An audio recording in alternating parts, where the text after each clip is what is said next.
कल हमने महान मराठा नायक नाना फडणवीस के बारे में, उनके जीवन परिचय और उनकी उपलब्धियों के बारे में चर्चा की थी। आज उसी चर्चा का हम आगे अध्ययन करेंगे। नाना फडणवीस और निजाम के जो संबंध थे उनके बारे में अध्ययन करेंगे। 1794 में नाना फडणवीस का प्रमुख प्रतिद्वंदी सिंधिया इस लोक से विदा हो गया। इससे मराठा राजनीति पर एकमात्र प्रभाव नाना फडणवीस का रह गया। जब नाना फडणवीस टीपू के सुल्तान के विरुद्ध संघर्ष में व्यस्त थे तो निजाम ने चौथ देना बंद कर दिया था। फलतः नाना फडणवीस ने निजाम के विरुद्ध सैनिक कार्रवाई करने का निश्चय किया। मराठा संघ ने भी उसकी पर्याप्त सहायता की। दौलत राव सिंधिया, तुकोजी होलकर तथा गायकवाड़ ने इसमें पेशवा के नेतृत्व में लड़ने का निर्णय किया। उधर निजाम ने अंग्रेजों से सहायता की याचना की, परंतु सर जॉन शेर ने अहस्तक्षेप की नीति की ओट में सहायता देने से इनकार कर दिया। खरदा में दोनों पक्षों में 1795 में युद्ध हुआ। युद्ध में निजाम की करारी हार हुई। परास्त निजाम को अपने कई महत्वपूर्ण प्रदेश मराठों को देने पड़े। इस विजय से मराठों में नाना फडणवीस की प्रतिष्ठा को और बढ़ा दिया। नाना फडणवीस और पूना की अंतर्कलह। पेशवा के दरबार में नाना फडणवीस का महत्व सालबाई की संधि के उपरांत बहुत बढ़ गया था और इसके उपरांत दिन प्रतिदिन वह बढ़ता रहा। यहाँ तक कि पेशवा माधवराव द्वितीय को उसने अपने पूर्ण नियंत्रण में ले लिया था। खरदा के युद्ध में पेशवा भी उपस्थित था। इस अवसर पर पेशवा ने भावी पेशवा बाजीराव द्वितीय से संपर्क स्थापित करने का प्रयास किया। इसकी खबर जब नाना फडणवीस को लगी तो उसने पेशवा को युद्ध भूमि में इतनी बुरी तरह फटकारा कि वह आलोचना का पात्र बन गया। पेशवा अपने इस अपमान को सहन नहीं कर सका और 1795 में मकान की छत से कूदकर उसने आत्महत्या कर ली। पेशवा के प्रश्न पर भी नाना फडणवीस ने अपना महत्वपूर्ण रोल अदा किया। माधवराव द्वितीय की मृत्यु पर भी मराठा संघ में उसी प्रकार अशांति व आशंकाएं फैल गई जिस प्रकार माधवराव प्रथम की मृत्यु पर फैली थी। वह 18 वर्ष की आयु में ही निसंतान परलोक सिधार गया, परंतु इसने अपने जीवन काल में ही राघोबा के पुत्र बाजीराव को पेशवा बनाने की इच्छा व्यक्त कर दी थी। दौलत राव सिंधिया भी इसका समर्थक था।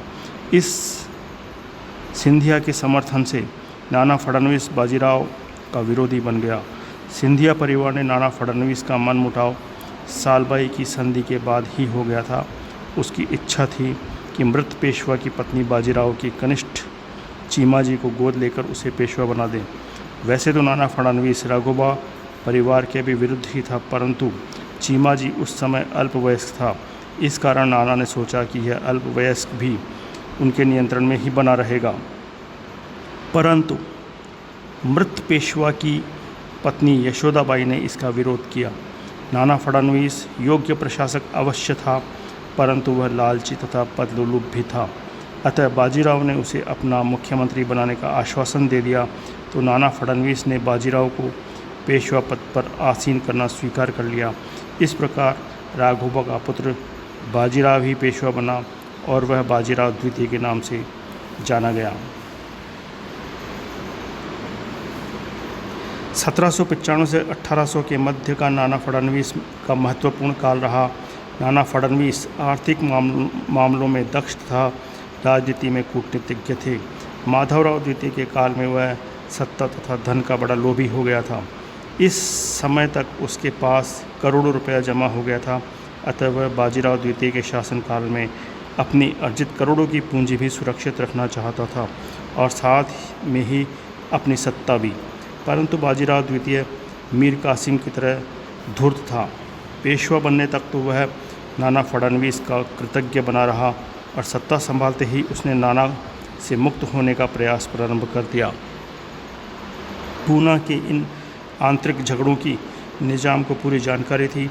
उसने पेशवा दरबार की निर्बलता का पूरा लाभ उठाना चाहा। अतः 1795 में खरदा की पराजय ने उसने जो प्रदेश खो दिए थे उसने उन्हें पुनः प्राप्त कर लिया। इससे नाना फडणवीस की प्रतिष्ठा को धक्का लगा और पूना दरबार में 1797 से उसके विरुद्ध षड्यंत्र रचे जाने लगे। बाजीराव द्वितीय सुंदर, विद्वान एवं बुद्धिमान अवश्य था, परंतु वह अपने पिता की भांति षड्यंत्र रचने व कुचक्र चलाने में भी बड़ा प्रवीण था। इधर 1797 में नाना का परम समर्थक तुकोजी होलकर पंचतत्व को प्राप्त हो गया था। उधर पेशवा ने दौलतराव सिंधिया की सहायता से नाना फडणवीस के विरुद्ध षड्यंत्र रचना प्रारंभ कर दिया। 1797 में नाना फडणवीस के विरुद्ध दौलतराव सिंधिया ने पेशवा के इशारे पर अपने फ्रेंच सेनाधिकारी माइकल फिलोस के द्वारा नाना फडणवीस को बंदी बनवा लिया। नाना के स्थान पर सिंधिया ने अपने ससुर सर्जाराव घाटे को नियुक्त किया और उसे नाना फडणवीस से धन वसूली के आदेश दिए। क्योंकि इस समय पेशवा की आर्थिक अवस्था अत्यंत दयनीय हो गई, सर्जाराव ने नाना के संचित धन को भी लूटा और साथ ही पूना में निवासियों से भी इतनी निर्दयता से धन वसूल किया कि नादिर शाह की लूट का दृश्य लोगों के सामने प्रस्तुत हो गया और पूना शहर में आतंक राज्य स्थापित हो गया। परिणामतः पूना के लोग नाना के समर्थक और सिंधिया के विरोधी हो गए। बदले वातावरण को देखकर पेशवा बाजीराव ने नाना को 1798 में जेल से मुक्त कर दिया, परंतु जेल से मुक्ति उसको लाभप्रद सिद्ध नहीं हुई। उसका स्वास्थ्य दिन पर दिन गिरने लगा और इधर मराठा संघ की दशा दयनीय होने लगी। 1798 से 1800 तक